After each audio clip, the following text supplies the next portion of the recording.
Hello guys, so this will be the last session with regard to company accounts. Last but one. In another session I'll be discussing with textbook problems. So in this session I'll be going through the last content of company accounts, that is debentures, right? So I hope whatever the problems and illustrations given in the last two sessions regarding issue and forfeiture you're comfortable. Do remember, it is very important from the examination point of view. 100% questions ಇದ್ದೇ ಇರುತ್ತೆ. So as a reason of that, skip ಮಾಡೋದಕ್ಕೆ ಹೋಗಬೇಡಿ. If there is any clarifications or doubts, kindly get back to me at the earliest. Okay, so in this session we'll be discussing about debentures. ನಾನು ನಿಮಗೆ ಇಲ್ಲಿ ಏನೇನು underline ಮಾಡಿಸ್ತೀನಿ, you need to study only those things. So irrelevant ಐಟಮ್ಸನ್ನು ನೀವೇನು study ಮಾಡೋ ಅವಶ್ಯಕತೆ ಇಲ್ಲ. So first of all we need to discuss about what you mean by the term debentures. Debentures ಅಂದರೆ ಏನು? So actually the term debentures refers to, ಕನ್ನಡದಲ್ಲಿ ಹೇಳಬೇಕು ಅಂತ ಹೇಳಿದ್ರೆ ಇಟ್ ಈಸ್ ನಥಿಂಗ್ ಬಟ್ ಸಾಲಪತ್ರ ಅಂತ ಹೇಳ್ತಾರೆ.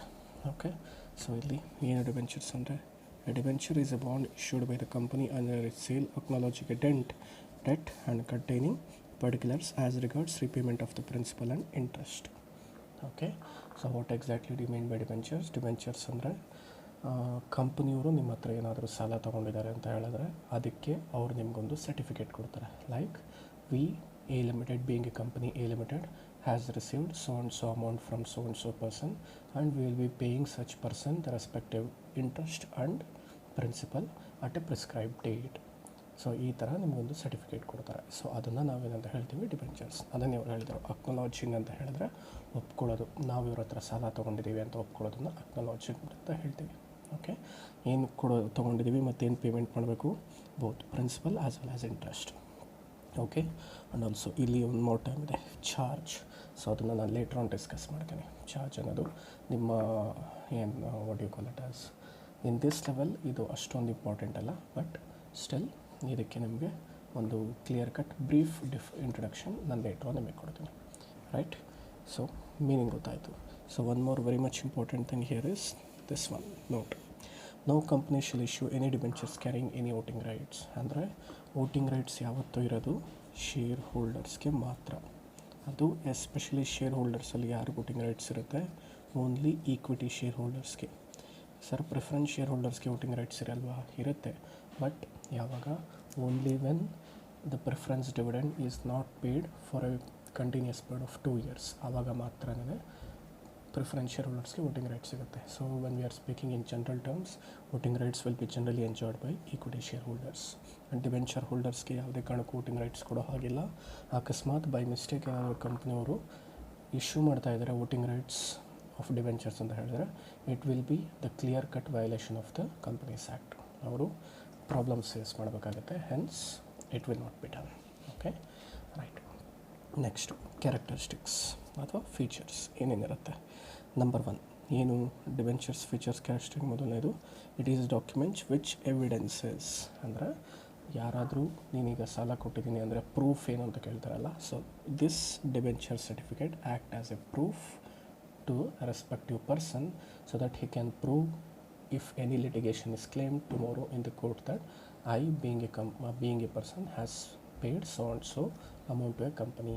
ಸೊ ಆವಾಗ ಇಲ್ಲಿ ಅವ್ರಿಗೆ ಒಂದು ಎವಿಡೆನ್ಸ್ ಕ್ರಿಯೇಟ್ ಆಗುತ್ತೆ. ಸೊ ಕಂಪ್ನಿಯವ್ರು ಯಾವುದೇ ಕಾರಣಕ್ಕೂ ರೆಸ್ಪಾನ್ಸಿಬಿಲಿಟೀಸಿಂದ ತಪ್ಪಿಸ್ಕೊಳ್ಳೋದಕ್ಕಾಗಲ್ಲ. Okay, it acts as an evidence. Next, it is a fixed interest bearing security where interest falls due on specified dates. Yes, ನೀವು ಇಂಟರ್ಗೆ ಅಥವಾ IPCCಗೆ ಹೋದಾಗ ನೆಕ್ಸ್ಟ್ ಲೆವೆಲಲ್ಲಿ ಇದಕ್ಕೆ ಸಪ್ರೇಟ್ ಚಾಪ್ಟರ್ ಇದೆ, ಅಲ್ಲಿ ಇದಕ್ಕೆ ಸಂಬಂಧಪಟ್ಟಾಗೆ ಪ್ರಾಬ್ಲಮ್ಸ್ ಮಾಡ್ತೀರಾ. ಸೊ ಇಲ್ಲಿ ಜಸ್ಟ್ ನಿಮಗೆ ಬ್ರೀಫಾಗಿ ಇಂಟ್ರಡಕ್ಷನ್ ಕೊಟ್ಟಿದ್ದಾರೆ. ಏನದು ಅಂತ ಹೇಳಿದ್ರೆ, ಡಿಬೆಂಚರ್ಸ್ಗೆ ನೀವೀಗ ಯಾವುದಾದ್ರೂ ಒಂದು ಬ್ಯಾಂಕಲ್ಲಿ ಹೋಗಿ ಫಿಕ್ಸೆಡ್ ಡೆಪಾಸಿಟ್ ಅಥವಾ ಸೇವಿಂಗ್ಸ್ ಡೆಪಾಸಿಟ್ ಮಾಡಿದ್ರಿ ಅಂತ ಹೇಳಿದ್ರೆ they will be paying you interest. So ಅದನ್ನು ಇಂಟ್ರೆಸ್ಟನ್ನು ಕೆಲವರು ನಾರ್ಮಲಾಗಿ ಕ್ವಾರ್ಟರ್ಲಿ ಬೇಸಿಸ್ ಮೇಲೆ ಕೊಡ್ತಾರೆ. ಸೊ ಇಲ್ಲಿ ಡಿಬೆಂಚರ್ಸಲ್ಲಿ they will be giving you interest on half yearly basis ಮೇಲೆ ಇಶ್ಯೂ ಮಾಡ್ತಾ ಇರ್ತಾರೆ. ಸೊ ಹಾಫ್ ಇಯರ್ಲಿ ಅಂದರೆ you cannot take it as calendar year ತೊಗೊಂಡಾಗ ಇಟ್ ಮೇ ಬಿ ಜೂನ್ ಮತ್ತು ಡಿಸೆಂಬರ್ ಆಗಿರ್ಬೋದು. ಆ್ಯಂಡ್ ಕೆಲವರು ಫಿನಾನ್ಷಿಯಲ್ ಇಯರ್ ತೊಗೊತಾರೆ, they will be paying on September and March. So ಅದು ಕಂಪ್ನಿಗೆ ಬಿಟ್ಟಿದ್ದು. ಸೊ ಜನರಲಿ ಯಾವ ಡೇಟಿಗೆ ಹೇಳಿರ್ತಾರೆ ಆ ಡೇಟ್ಗೆ ಅವರು ಇಂಟ್ರೆಸ್ಟನ್ನು ನಿಮ್ಮ ಅಕೌಂಟಿಗೆ ಕ್ರೆಡಿಟ್ ಮಾಡ್ತಾರೆ. And also you should keep it in mind, it is a fixed interest. ಅಂದರೆ ಇಶ್ಯೂ ಮಾಡ್ಬೇಕಾದ್ರೆ ಏನು ಇಂಟ್ರೆಸ್ಟ್ ರೇಟ್ ಹೇಳಿರ್ತಾರೆ, ಸೊ ಅದು ರಿಡಮ್ಷನ್ ಅಂದರೆ ಪೇಮೆಂಟ್ ವಾಪಸ್ ಕೊಡೋವರೆಗೂ ಅದೇ ಇಂಟ್ರೆಸ್ಟ್ ಇರುತ್ತೆ. ಸೊ ಜಾಸ್ತಿ ಆದರೂ ಕಮ್ಮಿ ಆದರೂ ಇಲ್ಲೇನೂ ಚೇಂಜಸ್ ಆಗಲ್ಲ. Next, interest is payable on a predetermined fixed rate regardless of the level of profit. ಇದು ಅಷ್ಟೇ one of the very important thing. ಇಲ್ಲೇನು ಅಂತ ಹೇಳಿದ್ರೆ, this debenture holders are generally termed as creditors of the company. Creditors ಅಂದರೆ ಏನರ್ಥ? ಸಾಲಗಾರರು. Okay, so ಈಗ ಕಂಪ್ನಿಗೆ ಯಾರಾದರೂ ದುಡ್ಡು ಕೊಟ್ಟಿದ್ದಾರೆ ಅಂದ್ರೆ ನಾವು ಸಾಲಗಾರ ಅಂತ ಹೇಳ್ತೀವಿ. ಕ್ರೆಡಿಟಾರ್ಸ್ ಅಂದರೆ ಜನರಲ್ ಆಗೇನು, ಅವ್ರು ನಮಗೆ ಗೂಡ್ಸ್ ಕೊಟ್ಟಿರ್ತಾರೆ, ನಾವು ಅವ್ರಿಗೆ ದುಡ್ಡು ವಾಪಸ್ ಕೊಡಬೇಕು. ಈವನ್ ಅವ್ರದ್ದು ನಮಗೆ ಸಾಲಗಾರವಾಗಿರ್ತಾರೆ. ಸೊ ಈಗ ನಾವು ಅವ್ರಿಗೆ ದುಡ್ಡು ಕೊಡಬೇಕಾದ್ರೆ ಡಿಬೆಂಚರ್ ಹೋಲ್ಡರ್ಸ್ಗೆ ಇಂಟ್ರೆಸ್ಟ್ ಪೇಮೆಂಟ್ ಮಾಡಬೇಕಾದ್ರೆ, suppose if you are not earning sufficient amount of profit or if you are incurring losses, we cannot escape from our responsibilities. ಅಂದರೆ ನಾವೀಗ ಪ್ರಾಫಿಟ್ ಅರ್ನ್ ಮಾಡ್ತೀವೋ ಇಲ್ವೋ ಸೆಕೆಂಡ್ರಿ, ಅವ್ರಿಗಂತೂ ಇಂಟ್ರೆಸ್ಟನ್ನು ಟೈಮ್ಲಿ ಪೇಮೆಂಟ್ ಮಾಡಲೇಬೇಕು. I remember in case of a loan, ಹೌದಾ, ಈಗ especially in terms of lockdown ನೋಡೋಣ. ಈಗ ಮಾಟೋರಿಯಂ ಪೀರಿಯಡ್ ಅಂತ ಏನೇನೋ ಬಂದಿದೆ. ಸೊ ಜನರಲಾಗಿ ಈಗ ಲಾಕ್ಡೌನ್ ಆಗಿದೆ, ಅದಕ್ಕೋಸ್ಕರ ನಾನು ದುಡಿಲಿಲ್ಲ, ರೈಟ್, ಏನೂ ಸ್ಯಾಲ್ರಿ ಅರ್ನ್ ಮಾಡಿಲ್ಲ, ಅದಕ್ಕೆ ನಾನು ಇಂಟ್ರೆಸ್ಟ್ ಕಟ್ಟಲ್ಲ ಅಂದರೆ they will not B bearing it. So ಅಂದರೆ ಅರ್ಥ, you cannot escape from the responsibility just because of some reasons. Once you have got debentures or loans, it is your responsibility to pay back the interest at the prescribed time limit at a prescribed rate, irrespective of whatever your status is. ನೀವು ಯಾವ ಥರ earn ಮಾಡ್ತಿದ್ರೋ ಅಲ್ವಾ secondary. Okay, right. The original sum is repaid at a specified future date or it is converted into shares or debentures. So ಜನರಲಾಗಿ ನೀವು ಡಿಬೆಂಚರ್ಸನ್ನು ಯಾರ ಹತ್ರನಾದರೂ ದುಡ್ಡು ಇಸ್ಕೋಬೇಕಾದ್ರೆ clear ಕಟ್ಟಾಗಿ ಆ ಸರ್ಟಿಫಿಕೇಟಲ್ಲಿ ಮೆನ್ಷನ್ ಮಾಡಿರಬೇಕು, ನೀವು ಯಾವಾಗ ತಿರ್ಗಾ ವಾಪಸ್ ಆ ದುಡ್ಡು ಪೇಮೆಂಟ್ ಮಾಡ್ತೀರಾ ಅಂತ. So that is known as, normally ಅದನ್ನು ನಾವು ರಿಡಮ್ಷನ್ ಡೇಟ್ ಅಂತ ಹೇಳ್ತೀವಿ. Okay, this is the date, future date upon which the respective amount will be paid back to the debenture holders. So ಇಲ್ಲಿ ಎಷ್ಟೊಂದು ವೇಸ್ ಇದೆ, there are multiple ways. Number one, either you can pay back such amount on the redemption date, or second one, ಆ ಡಿಬೆಂಚರ್ಸ್ನ ನೀವು shares ಆಗಿ convert ಮಾಡಿಬಿಡ್ಬೋದು, ಅಥವಾ one type of ಡಿಬೆಂಚರ್ಸಿಂದ ಇನ್ನೊಂದು ಟೈಪ್ ಆಫ್ ಡಿಬೆಂಚರ್ಸ್ಗೆ ಕನ್ವರ್ಟ್ ಮಾಡ್ಬೋದು. ಆ್ಯಂಡ್ ಇದು ನೀವು ಜಸ್ಟ್ ಆಪ್ಷನ್ ಕೊಡೋದಕ್ಕಾಗುತ್ತೆ ಹೊರತು the final judgement will be in the hands of the debenture holders. ಅವ್ರು ಏನು ಹೇಳ್ತಾರೆ ನೀವು ಅವ್ರ ಪ್ರಕಾರ ನಡ್ಕೋಬೇಕು. Okay, you cannot force them to convert into shares or convert into other debentures. ಅವರೇನಾದರೂ ಕ್ಯಾಶ್ ಕೇಳಿದ್ರು ಅಂದರೆ it is your responsibility to pay back the cash on the specified date. ಆ ಡೇಟ್ ಏನಂತ ಹೇಳ್ತೀವಿ, the date on which the amount will be paid back is known as redemption date. Next, it may or may not create a charge on the assets of the company as a security. Yes, ಆವಾಗಲೇ ಹೇಳಿದ್ದೆ charge ಅಂದರೆ ಏನು ಅಂತ ಹೇಳ್ತೀನಿ ಅಂತ. Generally charge ಅಂದರೆ ಏನರ್ಥ, it refers to what you call that as, ಕನ್ನಡದ ಇಂಗ್ಲೀಷಲ್ಲಿ I can call it as right, ಅಥವಾ ಕನ್ನಡದಲ್ಲಿ ಅಧಿಕಾರ ಅಂತ ಹೇಳ್ಬೋದು. ಅಂದರೆ ಅರ್ಥ, normally there will be two types of charges. ಯಾವ್ದು ಅಂತ ಹೇಳಿದ್ರೆ, ಒಂದನ್ನು ನಾವು ಫಿಕ್ಸ್ಡ್ ಚಾರ್ಜ್ ಅಂತ ಹೇಳ್ತೀವಿ, and another one is floating charge. I will give an example, you will come to know about it. Fixed charge ಅಂದರೆ ಏನರ್ಥ, ಸೇ ಫಾರ್ ಎಕ್ಸಾಂಪಲ್, ಈಗ I am running A company by name E limited and I have pledged and plant and machinery and acquired 10 lakh rupees of loan. ಅಂದರೆ ಅರ್ಥ ಏನು, ಯಾರೋ ಒಬ್ಬ debenture ಹೋಲ್ಡರ್ಗೆ ನನ್ನ plant and ಮಿಷನರಿನ ಅಡ ಇಟ್ಟು 10 ಲಕ್ಷ ರೂಪಾಯಿ ಲೋನ್ ತೊಗೊಂಡಿದ್ದೀನಿ. ಸೊ ಈಗ ಈ ಪ್ಲ್ಯಾಂಟ್ ಆ್ಯಂಡ್ ಮಿಷನರಿನ ನಾನೇನಾದರೂ ತಿರ್ಗಾ ಸೆಲ್ಔಟ್ ಮಾಡಬೇಕು ಅಂತ ಹೇಳಿದ್ರೆ, ನಂಬರ್ ಒನ್, ಐದರ್ ಅವ್ರಿಗೆ ಕೊಡಬೇಕಾಗಿರೋ 10 lakh ರೂಪೀಸ್ನ ನಾನು ಫೈನಲಿ ಪೇಮೆಂಟ್ ಮಾಡಿ ಇದನ್ನು ಸೆಲ್ ಮಾಡಬೇಕು. ಇಲ್ಲ ಅಂತ ಹೇಳಿದ್ರೆ ಇನ್ ಬಿಟ್ವೀನ್ ಅದನ್ನು ಪೇಮೆಂಟ್ ಮಾಡೋದಕ್ಕಿಂತ ಮುಂಚೆನೇ ನಾನು ಸೆಲ್ಔಟ್ ಮಾಡ್ತಾ ಇದ್ದೀನಿ ಅಂದರೆ I should get permission from that respective debenture holder. ಅವ್ರು ಪರ್ಮಿಷನ್ ಕೊಟ್ಟರೆ ಮಾತ್ರ ಇದನ್ನು ಸೆಲ್ಔಟ್ ಮಾಡೋದಕ್ಕೆ ಅಧಿಕಾರ ಇರುತ್ತೆ. It is called as fixed charge. ಅಂದರೆ ಅರ್ಥ, on this asset the respective debenture hold is having right, ಅದನ್ನೇ ಚಾರ್ಜ್ ಅಂತೀವಿ. ಓಕೆ ಸರ್, ಫಿಕ್ಸ್ಡ್ ಅಂದರೆ ಒಂದೇ ಒಂದು ಅಸೆಟ್ ಮೇಲೆ ಅಧಿಕಾರ ಇರುತ್ತೆ, ರೈಟ್. ಫ್ಲೋಟಿಂಗ್ ಅಂದರೆ if you get loan to a company on the basis of floating charge, it means the respective debenture holder will be having authority on all the assets. ಅಂದರೆ ನಿಮ್ಮ ಕಂಪ್ನಿಲಿ ಯಾವ್ಯಾವ ಆಸ್ತಿ ಇದೆ ಅದೆಲ್ಲನೂ ಸೇಲ್ ಮಾಡೋದಕ್ಕಿಂತ ಮುಂಚೆ ಆ ಡಿಬೆಂಚರ್ ಹೋಲ್ಡರ್ ಹತ್ರ ಪರ್ಮಿಷನ್ ತೊಗೋಬೇಕು. ಸೊ ಫಿಕ್ಸಡ್ಗೂ ಫ್ಲೋಟಿಂಗು ಡಿಫ್ರೆನ್ಸ್ ಗೊತ್ತಾಯಿತು ಅಂತ ಅಂದ್ಕೊತೀನಿ. ಫಿಕ್ಸ್ಡ್ ಅಂದರೆ ಯಾವುದಾದ್ರೂ ಪರ್ಟಿಕ್ಯುಲರ್ ಅಸೆಟ್ ಮೇಲೆ ಮಾತ್ರ ಅಧಿಕಾರ ಇರುತ್ತೆ. ಫ್ಲೋಟಿಂಗ್ ಅಂದರೆ that person will be having authority on all the assets. Next, it can generally be bought or sold through the stock exchange at a price above or below its face value. So ಇಲ್ಲೂ ಅಷ್ಟೇ, once again there arises a question regarding whether it is a listed company or unlisted company ಅನ್ನೋ question raise ಆಗುತ್ತೆ. If it is a listed company ಅಂದರೆ ನಿಮಗೆ ಮಾಮೂಲಿ shares ಹೇಗೆ stock ಎಕ್ಸ್ಚೇಂಜಸಲ್ಲಿ ಸಿಗುತ್ತೆ ಅದೇ ಥರ ಡಿಬೆಂಚರ್ಸು ನಿಮಗೆ ಸಿಗುತ್ತೆ, ಅಲ್ಲಿ ನೀವು ಕಲೆಕ್ಟ್ ಮಾಡಿ ನೀವು ಪೇಮೆಂಟ್ ಮಾಡ್ಬೋದು. ವೆರಾಸ್ ಅದು ಅನ್ಲಿಸ್ಟೆಡ್ ಕಂಪ್ನಿ ಆಗಿದೆ ಅಂತ ಹೇಳಿದ್ರೆ it should be done in a private placement. So generally stock ಎಕ್ಸ್ಚೇಂಜಲ್ಲಿ ಹೇಗೆ ನೀವು ಶೇರ್ಸ್ ಮತ್ತು ಡಿಬೆಂಚರ್ಸ್ನ ಪರ್ಚೇಸ್ ಮಾಡಿ ಸೆಲ್ ಮಾಡ್ತೀರಾ, in the same way this debentures can also be purchased and sold. Okay, yes. Next, I think you might be already familiar with this, ಗೊತ್ತಿರುತ್ತೆ ನಿಮಗೆ, but still I will once go through this. There is a distinction between debentures and shares. So debentures ಅಂದರೆ ಏನರ್ಥ? The debentures are the creditors of the company, whereas shareholders are known as owners of the company. So ಇದೆಲ್ಲ keywords. Next, ಆವಾಗಲೇ ನಾನು ಹೇಳಿದ್ದೆ ಡಿಬೆಂಚರ್ಸ್ಗೆ ಯಾವುದೇ ಕಾರಣಕ್ಕೂ voting rights ಕೊಡೋ ಹಾಗಿಲ್ಲ, whereas shareholders will be having voting rights. ಅವರು ವೋಟಿಂಗ್ ರೈಟ್ಸ್ ಇರುತ್ತೆ, ಅವರು ವೋಟ್ ಮಾಡ್ಬೋದು ಎಲ್ಲ ಇದ್ರ ಮೇಲೆ. Next, debenture interest. ಸೊ ಇದನ್ನು ನಾವು ಫೀಚರ್ಸಲ್ಲಿ ಡಿಸ್ಕಸ್ ಮಾಡಿದ್ವಿ. Debenture interest is paid at a predetermined rate. ಏನಾಗಂದರೆ ಅರ್ಥ, it is payable whether is any profit or not. Okay, ಅದರ ಅರ್ಥ ಏನು, ಡಿಬೆಂಚರ್ ಹೋಲ್ಡರ್ಸ್ಗೆ ಒಂದ್ಸಲಿ ನೀವು ಇಂಟ್ರೆಸ್ಟ್ ಕೊಡ್ತೀವಿ ಅಂತ ಹೇಳಾದ್ಮೇಲೆ ಅದನ್ನು ಪ್ರಿಡಿಟರ್ಮೈನ್ಡ್ ರೇಟ್ ಮತ್ತು ಪ್ರಿಡಿಟರ್ಮೈನ್ಡ್ ಡೇಟಲ್ಲಿ ನೀವು ಪೇಮೆಂಟ್ ಮಾಡಬೇಕು, whether you on profit or not. We have already studied in the characteristic.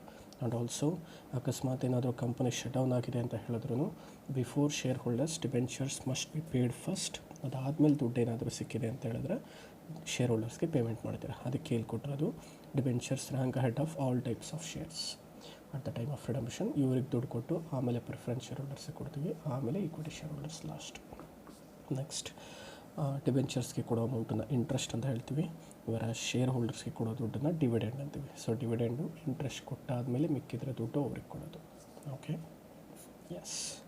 Next, interest on debentures are charge against the profit. Yes, ಇದು ವೆರಿ ಮಚ್ ಇಂಪಾರ್ಟೆಂಟ್. ನಿಮಗೆ ಬೇಕಾದರೆ ಇದನ್ನು 2 ಮಾರ್ಕ್ಸ್ಗೆ ಕೇಳೋ ಚಾನ್ಸ್ ಇರುತ್ತೆ. Whereas dividends are apportionment of profits. ನೋಡಿ, ಏನಿದು charge against the profits ಮತ್ತು ಅಪೋರ್ಷನ್ಮೆಂಟ್ ಆಫ್ ಪ್ರಾಫಿಟ್ಸ್ ಅಂದರೆ, ನೀವು ಡಿಬೆಂಚರ್ಸ್ಗೆ ಏನಾದರೂ ಇಂಟ್ರೆಸ್ಟ್ ಕೊಟ್ರಿ ಅಂತ ಹೇಳಿದ್ರೆ you will record it in P&L account as expenditures. ಯಾಕೆಂದರೆ this is the amount which will be paid to an outsider. Whereas dividends ಅಂತ ಹೇಳಿದ್ರೆ ಶೇರ್ ಹೋಲ್ಡರ್ಸ್ಗೆ ಕೊಡ್ತೀರಾ, ಶೇರ್ ಹೋಲ್ಡರ್ಸ್ಗೆ ಕೊಡೋದನ್ನು ನಾವು ಇನ್ಸೈಡ್, ನಾವು ಅದನ್ನು ಎಕ್ಸ್ಪೆಂಡಿಚರ್ ಅಂತ ತೋರಿಸಲ್ಲ. ಅಪ್ರೋಪ್ರಿಯೇಷನ್ ಅಂದರೆ ಏನರ್ಥ, ಡಿಸ್ಟ್ರಿಬ್ಯೂಷನ್. ನೀವು ಪಾರ್ಟ್ನರ್ಶಿಪ್ ಅಕೌಂಟ್ಸ್ ಮಾಡಿರ್ತೀರ, ಸೊ ಪಾರ್ಟ್ನರ್ಶಿಪ್ ಅಕೌಂಟ್ಸಲ್ಲೂ ಅಷ್ಟೇ P&L ಅಪ್ರೋಪ್ರಿಯೇಷನ್ ಅಕೌಂಟ್ ಅಂತ ಬರುತ್ತೆ, ಹೌದಾ? ಸೊ P&L ಅಪ್ರೋಪ್ರಿಯೇಷನ್ ಅಕೌಂಟ್ ಅಂದರೆ ಏನರ್ಥ, ನಾವು ಆ್ಯಕ್ಚುಲಾಗಿ ಪಾರ್ಟ್ನರ್ಸ್ಗೆ ಏನು ಡಿಸ್ಟ್ರಿಬ್ಯೂಟ್ ಮಾಡ್ತೀವಿ ಆ ಅಮೌಂಟನ್ನು ಅಕೌಂಟಲ್ಲಿ ತೋರಿಸ್ತೀವಿ, ಹೌದಾ? So those are not expenditures, those are distribution of amounts. So ಇದು ತುಂಬ ಅಂದರೆ ತುಂಬ ಇಂಪಾರ್ಟೆಂಟ್ ಡೆಫಿನೇಷನ್ನು. ಎಷ್ಟೊಂದು ಸಲ 2 ಮಾರ್ಕ್ಸ್ಗೆ ಕೇಳಿದ್ದಾರೆ, ಸ್ವಲ್ಪ ಕೇರ್ಫುಲ್ ಆಗಿರಿ. Next, there are different kinds of debentures. ಈಗ ನೆಕ್ಸ್ಟ್ ಟಾಪಿಕ್ ಅದನ್ನೇ ನಾವು ಸ್ಟಡಿ ಮಾಡ್ತೀವಿ. Redeemable, registered, convertible, non convertible, ಆ ಥರ ಎಷ್ಟೊಂದಿದೆ. ವೆರಾಸ್ ಈಗ ಶೇರ್ಸಲ್ಲಿ basically there are 2 types of shares ಅಷ್ಟೇ. ಯಾವ್ದು, ಒಂದು ಈಕ್ವಿಟಿ ಶೇರ್ಸು ಮತ್ತು ಇನ್ನೊಂದು ಪ್ರಿಫರೆನ್ಸ್ ಶೇರ್ಸ್ ನಾರ್ಮಲ್ ಆಗಿ. ನೆಕ್ಸ್ಟು, ಇದು ಅಷ್ಟೇ, ಇದು 2 ಮಾರ್ಕ್ಸ್ಗೆ ಎಷ್ಟೊಂದು ಸಲ ಕೇಳಿದ್ದಾರೆ. ಡಿಬೆಂಚರ್ಸ್ನ ನಿಮ್ಮ ಕಂಪ್ನಿ ಬ್ಯಾಲೆನ್ಸ್ ಶೀಟಲ್ಲಿ ಎಲ್ಲಿ ರೆಪ್ರೆಸೆಂಟ್ ಮಾಡ್ತೀರಾ, ಶೇರ್ಸನ್ನು ನಿಮ್ಮ ಕಂಪ್ನಿ ಬ್ಯಾಲೆನ್ಸ್ ಶೀಟಲ್ಲಿ ಎಲ್ಲಿ ರೆಪ್ರೆಸೆಂಟ್ ಮಾಡ್ತೀರಾ. Debentures in the company balance sheet will be represented under the heading long term borrowings. Okay, so generally non current liabilities ಅಂತ ಬರುತ್ತೆ. ನಾನ್ ಕರೆಂಟ್ ಲಯಬಿಲಿಟೀಸ್ ಕೆಳಗಡೆ ಲಾಂಗ್ ಟರ್ಮ್ ಬಾರೋಯಿಂಗ್ಸಲ್ಲೇ mention ಮಾಡ್ತೀವಿ. Whereas in case of ಶೇರ್ಸನ್ನು it will be share holders fund ಕೆಳಗಡೆ share capital ಅನ್ನೋ ಇದರಲ್ಲಿ represent ಮಾಡ್ತೀವಿ.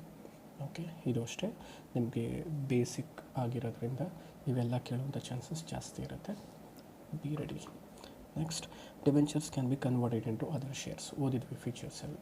ಪೇಮೆಂಟ್ ದಿನ ಅಕಸ್ಮಾತ್ ಅವ್ರಿಗೆ ಏನಾದರೂ ಶೇರ್ ಹೋಲ್ಡರ್ಸ್ ಆಗಿ ಆಗಬೇಕಂತ ಆಸೆ ಇದ್ದರೆ they can ask for conversion. Whereas shares cannot be converted into other shares cannot be converted into other shares in any circumstances. ಒಂದ್ಸಲಿ ಅದೇನಾದರೂ ಇದು ಮಾಡಿದ್ವಿ ಅಂತ ಹೇಳಿದ್ರೆ ಅವ್ರಿಗೆ ಪೇಮೆಂಟ್ ಮಾಡಲೇಬೇಕು. ಈಕ್ವಿಟಿ ಶೇರ್ಸು ಪ್ರಿಫರೆನ್ಸ್ ಶೇರ್ಸಾಗಿ ಕನ್ವರ್ಟ್ ಮಾಡೋದಕ್ಕಾಗಲ್ಲ, ಆ್ಯಂಡ್ ಆಲ್ಸೋ ಅವ್ರನ್ನ ಡಿಬೆಂಚರ್ಸ್ ಆಗು ಕನ್ವರ್ಟ್ ಮಾಡೋದು ಕಷ್ಟ. Next, debentures can not be forfeited. ಇದನ್ನ ಈಗ ತಾನೇ ಇಶ್ಯೂನ್ ಫಾರ್ಫಿಚರಲ್ಲಿ ನಾವು ಆಗಲೇ ಓದಿದ್ವಿ, ಕರೆಕ್ಟಾ? ಏನು, ನೀವು ಶೇರ್ಸ್ನ ಇಶ್ಯೂ ಮಾಡಿದಾಗ ಅವ್ರೇನಾದರೂ ರೆಸ್ಪೆಕ್ಟಿವ್ ಕಾಲ್ ಮಾಡಿದಾಗ ಪೇಮೆಂಟ್ ಮಾಡಿಲ್ಲ ಅಂತ ಹೇಳಿದ್ರೆ ಆ ಶೇರ್ಸನ್ನು ಕ್ಯಾನ್ಸಲ್ ಮಾಡ್ತಾರೆ, ಫಾರ್ಫಿಟ್ ಮಾಡ್ತಾರೆ, ಅದನ್ನು ರೀಇಶ್ಯೂ ಮಾಡ್ತಾರೆ. ವರಾಸ್ ದೋಸ್ ಡಿಬೆಂಚರ್ಸ್ನ ಆ ಥರ ಕ್ಯಾನ್ಸಲ್ ಮಾಡೋಕ್ಕಾಗಲ್ಲ. ಯಾಕೆಂದರೆ ಫಸ್ಟ್ ಆಫ್ ಆಲ್ ನೀವು ಅವ್ರಿಗೆ ದುಡ್ಡು ಕೊಡಬೇಕು, ಅದ್ರ ಬೇಸಿಸ್ ಮೇಲೆ ನೀವು ಕ್ಯಾನ್ಸಲ್. ಯಾಕೆಂದರೆ ಸರ್ ಹಂಗಿದ್ರೆ ಇಲ್ಲೂ ಕಾಲ್ಸ್ ಅಂತ ಬರುತ್ತೆ. ಎಸ್, ಇಲ್ಲೂ ಅಷ್ಟೇ ನೀವು ಡಿಬೆಂಚರ್ಸ್ ಹತ್ರ ದುಡ್ಡು ಕೇಳಬೇಕಾದ್ರೆ ಇನ್ಸ್ಟಾಲ್ಮೆಂಟ್ ಬೇಸಿಸಲ್ಲೇ ಕೇಳಬೇಕು. ಸೇಮ್ ಪ್ರೊಸೀಜರ್ ಬರುತ್ತೆ. Application money, allotment money, the process remains the same. Next 9th one. At maturity, debenture holders get back their money as per the terms and conditions of the redemption.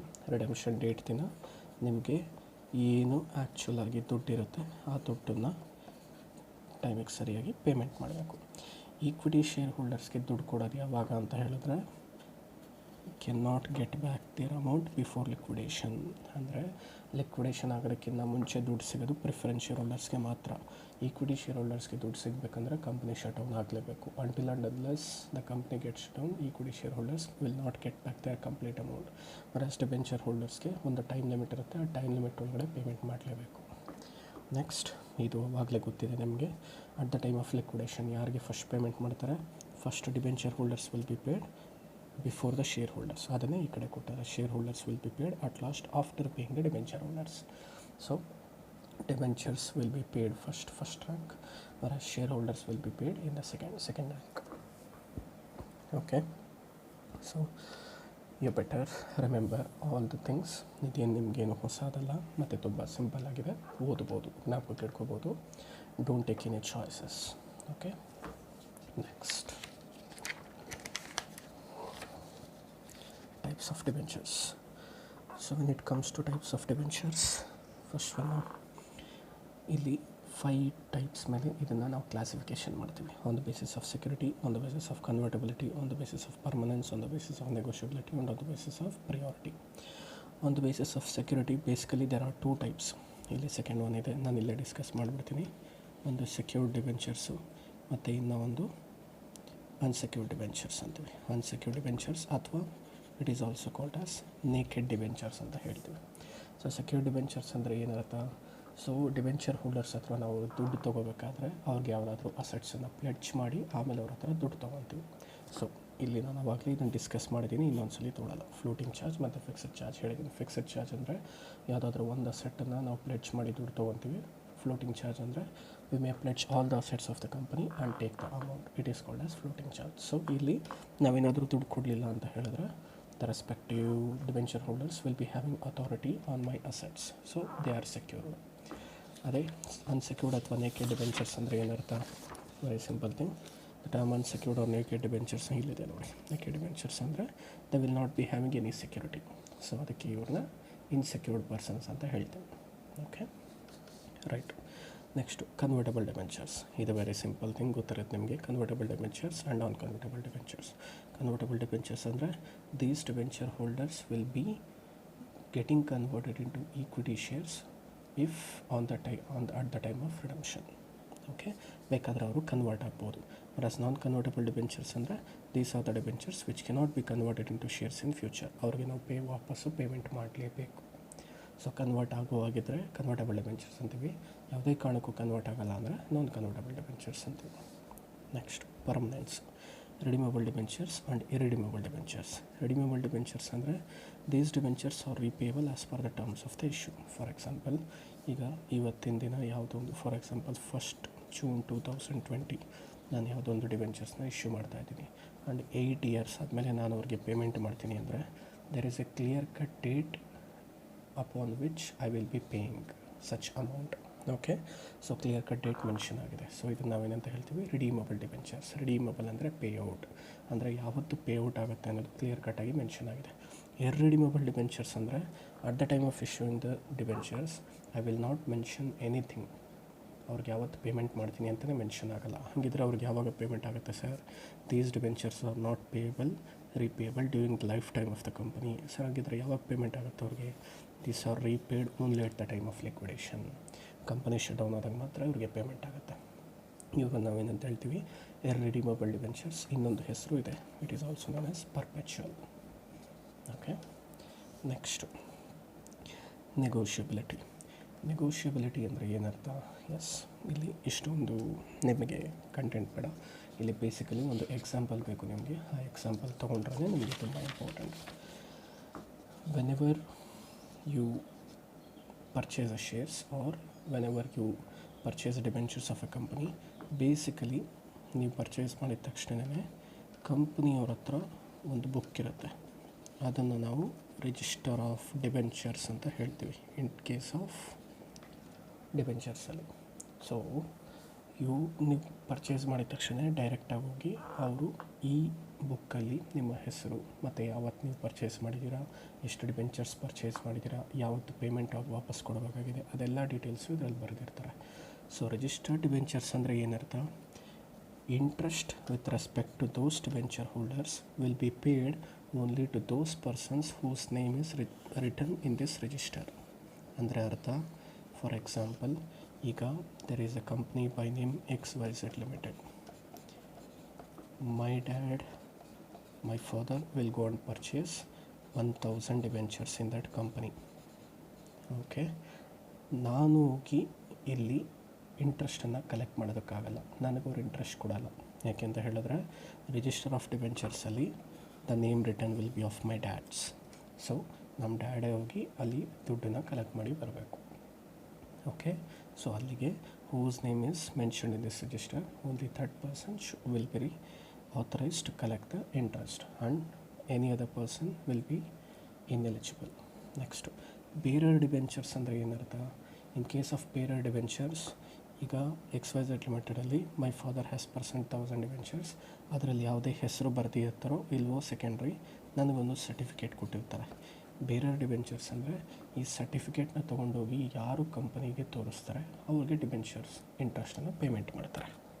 Okay, ಅಂದರೆ the person who is holding that certificate will be getting the debenture interest. ಆದರೆ ಇಲ್ಲಿ ರಿಜಿಸ್ಟ್ರಲ್ಲಿ ಯಾರು ಬರೆದಿರ್ತಾರೆ ಅವ್ರು important, ಯಾರ ಹತ್ರ certificate ಇದೆ ಅನ್ನೋದಲ್ಲ. Right? So ಅಂದರೆ ಇಲ್ಲಿದೇನಾದರೂ example ಕೊಡಬೇಕು ಅಂತ ಹೇಳಿದ್ರೆ ರಿಜಿಸ್ಟರ್ಡ್ ಡಿಬೆಂಚರ್ಗೆ I can give you our SSLC and PUC marks card as example. ಅಂದರೆ ಅರ್ಥ, ಈ SLC PUC ಮಾರ್ಕ್ಸ್ ಕಾರ್ಡ್, ನಿಮ್ಮ ಮಾರ್ಕ್ಸ್ ಕಾರ್ಡ್ನ ಅಕಸ್ಮಾತ್ ನಾನೇನಾದರೂ ಬೈ ಮಿಸ್ಟೇಕಾಗಿ ತೊಗೊಂಡೆ ಅಂತ ಹೇಳಿದ್ರು I will not become the real owner, you will be the real owner. ಅದಕ್ಕೆ ಅಲ್ಲಿ ರಿಯಲ್ ಓನರ್ ಯಾರು ಅಂತ ಕ್ಲಿಯರ್ ಕಟ್ಟಾಗಿ ಮೆನ್ಷನ್ ಆಗಿರುತ್ತೆ. ವರಾಸ್ ಬೇರರ್ ಡಿಬೆಂಚರ್ಸ್ ಅಂತ ಹೇಳಿದ್ರೆ I can ticket as cinema ticket, ಇದನ್ನು ತೊಗೋಬೋದು. ಯಾಕೆ? ಸಿನಿಮಾ ಟಿಕೆಟ್ ಫಾರ್ ಎಕ್ಸಾಂಪಲ್ ಯಾವುದೋ ಒಂದು ಸಿನಿಮಾದು ಟಿಕೆಟ್ ನೀವು ಪರ್ಚೇಸ್ ಮಾಡಿದ್ದೀರಾ ಅಂತ ಹೇಳಿದ್ರೆ, if you lose the ticket and by chance if I get the ticket I can easily go and watch that movie. ಯಾಕೆಂದರೆ ಅದರಲ್ಲಿ ಯಾವುದೇ ಕಾರಣಕ್ಕೂ ಯಾರಾದರೂ ಓನರ್ ಅಂತ ಎಲ್ಲೋ ಮೆನ್ಷನ್ ಆಗಿರಲ್ಲ. That is called as bearer debentures. Okay, next priority, first mortgage and second mortgage debentures.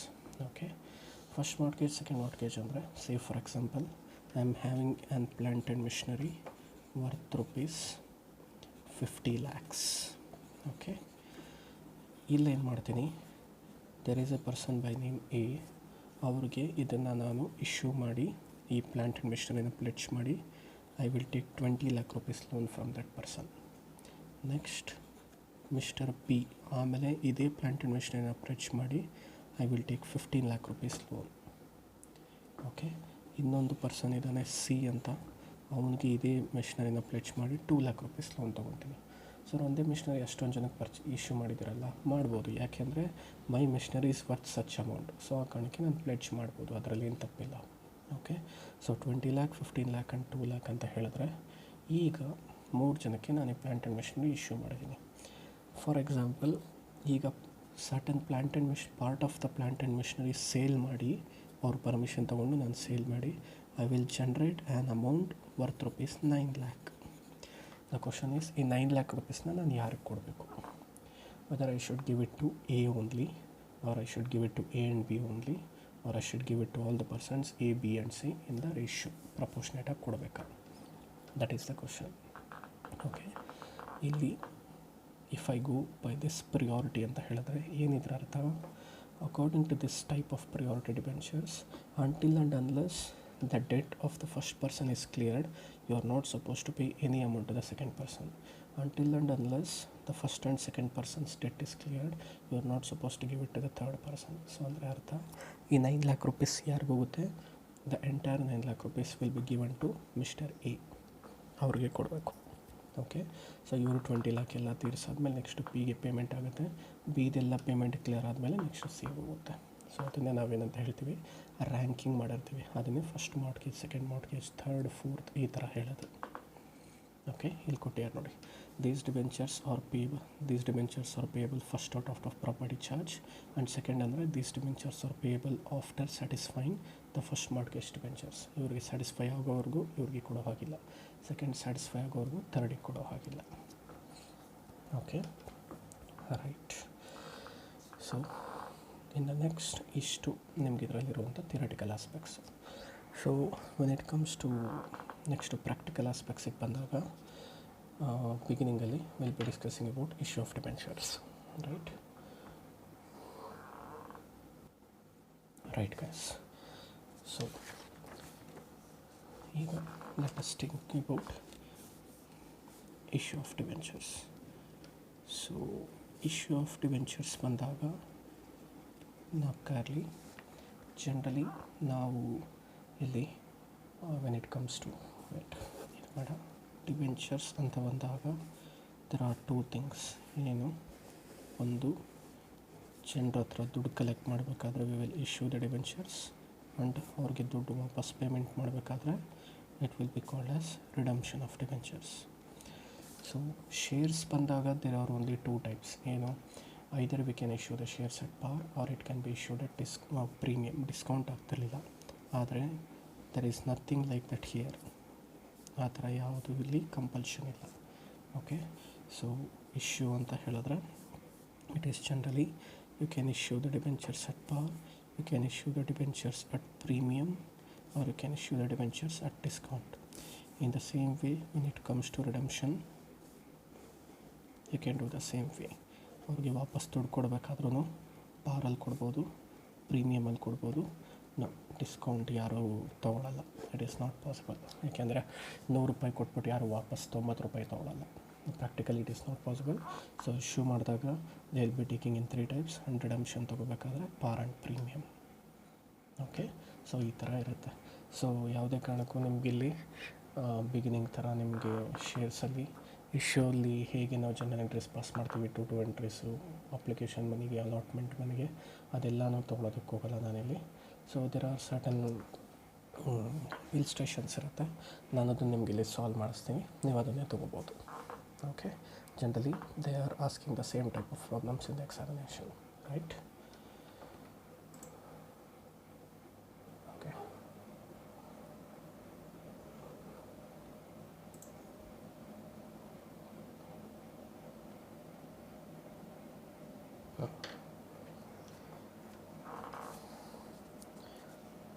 so let us take an example here. I am taking illustration number 1 in your textbook itself. ನಿಮ್ಮ text ಬುಕ್ಕಲ್ಲಿರೋ illustration number 1 ತೊಗೊತಾ ಇದ್ದೀನಿ ನಾನು. Okay, so what does it say? Amul limited issued 40 lakh debentures of rupees 50 each, payable on application as per terms. Okay, and redeemable at par any time after 3 years. Okay, so ಇಲ್ಲಿ ಕೊಟ್ಟಿರೋ detail ಪ್ರಕಾರ ಏನು ಹೇಳಿದ್ದಾರೆ? There is a company by name Amol Limited. They have issued 40 lakh debentures of rupees 50 each, payable on application as per the terms. Okay, so ಅಂದರೆ entire ಎಷ್ಟು ದುಡ್ಡಿದೆ ಅಷ್ಟು ದುಡ್ಡನ್ನು ಅವ್ರು ಒಂದೇ ಸ್ಟೇಜಲ್ಲೇ ಕಲೆಕ್ಟ್ ಮಾಡ್ತಾ ಇದ್ದಾರೆ. ಯಾವ ಸ್ಟೇಜಲ್ಲಿ ಕಲೆಕ್ಟ್ ಮಾಡ್ತಾ ಇರೋದು? It is getting collected in only one stage, that is application stage. So I think you remember the share journal entry ಜ್ಞಾಪಕ ಇದೆ ಅಂತ ಅಂದ್ಕೊತೀನಿ. It is my assumption, I know ಜ್ಞಾಪಕ ಇರಲ್ಲ ಅಂತ, ಬಟ್ ಅಸ್ಯೂಮ್ ಮಾಡ್ತೀನಿ ಜ್ಞಾಪಕ ಇದೆ ಅಂತ. ಒಂದ್ಸಲಿ ಜ್ಞಾಪಿಸ್ಕೊಳ್ಳಿ, ಇಲ್ಲಾಂದರೆ ಪಾಸ್ ಮಾಡಿಬಿಟ್ಟು ನಿಮ್ಮ ಬುಕ್ ಓಪನ್ ಮಾಡಿ ಆ ಜರ್ನಲ್ ಎಂಟ್ರೀಸ್ ಎಲ್ಲ ಇನ್ನೂ ಒಂದ್ಸಲಿ ಗ್ಲಾನ್ಸ್ ಮಾಡಿ. ಸೊ ಇಲ್ಲಿ ನಾವು ಮೊದಲನೇ ಜರ್ನಲ್ ಎಂಟ್ರಿ ಏನು ಬರೀತಾ ಇದ್ವಿ ಅಲ್ಲಿ, I think you remember application ಸ್ಟೇಜಲ್ಲಿ ನಾವು ಯಾವ ಜರ್ನಲ್ ಎಂಟ್ರಿ ಬರಿತೀವಿ, ದಟ್ ಈಸ್ ಫಸ್ಟು ನಾವು ದುಡ್ಡು ರಿಸೀವ್ ಮಾಡ್ತೀವಿ, that is bank account debit to ಅಲ್ಲಿ ಶೇರ್ ಅಪ್ಲಿಕೇಶನ್ ಅಕೌಂಟ್ ಅಂತ ಬರಿತೀವಿ. ಆದರೆ ಇಲ್ಲಿ ಇಶ್ಯೂ ಆಗ್ತಿರೋದು ಡಿಬೆಂಚರ್, ಅದಕ್ಕೆ ಡಿಬೆಂಚರ್ ಅಪ್ಲಿಕೇಶನ್ ಅಕೌಂಟ್ ಅಂತ ಬರಿತೀವಿ. ಓಕೆ, ಅದಾದಮೇಲೆ ಈ ಡಿಬೆಂಚರ್ ಅಪ್ಲಿಕೇಶನ್ ಅಕೌಂಟನ್ನು ಎಲ್ಲಿಗೆ ಟ್ರಾನ್ಸ್ಫರ್ ಮಾಡ್ತೀವಿ, this debenture application account will be transfer to debentures. ಇಲ್ಲಿ ಆ್ಯಕ್ಚುಲಾಗಿ ಪರ್ಸಂಟೇಜಸ್ ಕೊಟ್ಟಿರ್ತಾರೆ, ಯಾವಾಗಲೂ ಮೆನ್ಷನ್ ಮಾಡಿರಬೇಕು. So generally it is 9% debentures ಇಲ್ಲಿ ಕೊಟ್ಟಿರೋದು, 9% ಡಿಬೆಂಚರ್ ಅಕೌಂಟು. ಸೊ ಕಂಪ್ಲೀಟಾಗಿ ನಾವಿಲ್ಲೇ ಕಲೆಕ್ಟ್ ಮಾಡ್ತಿರೋದ್ರಿಂದ 40 lakh into 50 ಎಷ್ಟಾಗುತ್ತೆ,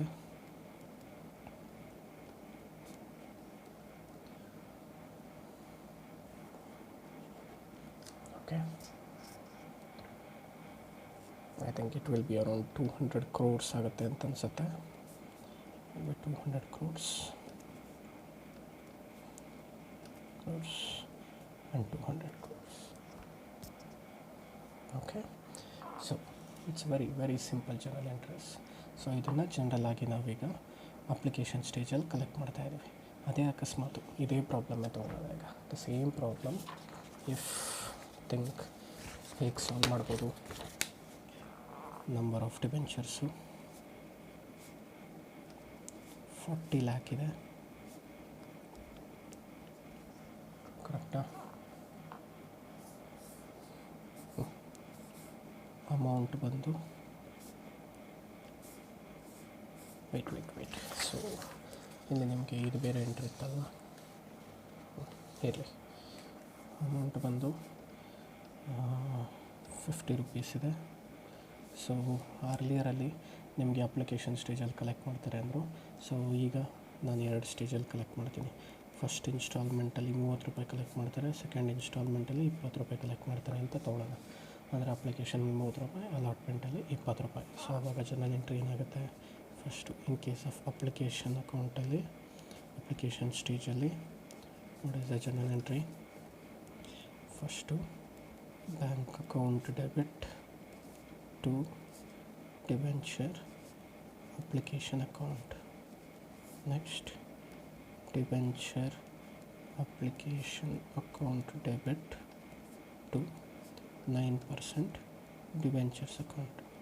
ಎಷ್ಟು, so it is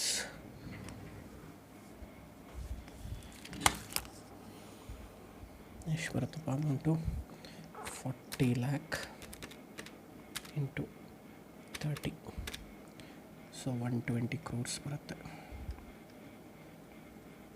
120 crore, 20 crore, 120 crore and 120 crore. Okay, right.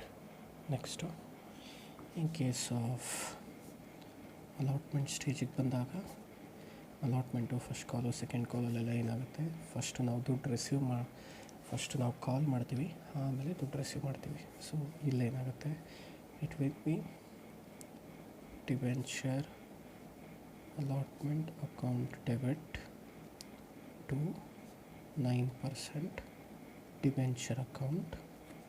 Next will receive the amount, bank account debit to debenture allotment account. So 40 into 50 and 40 into 20 ಅಂದರೆ it will be 80 crore rupees ಬರುತ್ತೆ. You can cross check once in your calculator. Okay, right. So ಈ ಥರ ಇದಾವಾಗಲೇ ನಾವು ಶೇರ್ಸಲ್ಲಿ numerous journal entries pass ಮಾಡಿದ್ದೀವಿ. I think you will B familiar with this. ಮರ್ತೋಗಿರ್ತೀರ, ಒಂದ್ಸಲಿ ಗ್ಲಾನ್ಸ್ ಮಾಡ್ಕೊಳ್ಳಿ. ಓಕೆ, ಸೊ ಈಗ ನೆಕ್ಸ್ಟು ಇಲ್ಲಿ ಬರೋದು ಪಾಯಿಂಟ್ ಏನು ಅಂತ ಹೇಳಿದ್ರೆ, ರಿಡಮ್ಷನ್ದು. ಇಲ್ಲಿ ಒಂದು ಎಂಟ್ರಿ ನಾವು ಪಾಸ್ ಮಾಡಿದ್ದೇನು ಅಂತ ಹೇಳಿದ್ರೆ, ಇಲ್ಲಿ ಬರ್ತಿರೋ ಎಂಟ್ರಿ ಪ್ರಕಾರ ಅಮೌಂಟ್ ಲಿಮಿಟೆಡ್ ಇಶ್ಯೂ ಆಯಿತು. ಇಲ್ಲಿ ಅದೇ ಥರ ರಿಡಮ್ಷನ್ ಅಟ್ ಪಾನ್ ಅಂತಲೂ ಇದೆ. ಸೊ ರಿಡಮ್ಷನ್ ಎಂಟ್ರಿ ಬಂದಾಗ ಜನರಲಾಗಿ ನಾವೇನು ಮಾಡಬೇಕಾಗತ್ತೆ,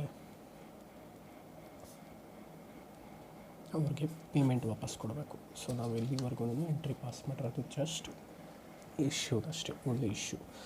So when you are passing the journal entries with respect to redemption, ಡೈರೆಕ್ಟಾಗಿ ದುಡ್ಡು ಪೇಮೆಂಟ್ ಮಾಡಬಾರ್ದು. ಇನಿಷಿಯಲಿ ಅವ್ರಿಗೆ ಕೊಡಬೇಕಾಗಿರೋ ದುಡ್ಡನ್ನು you need to pass to a respective account.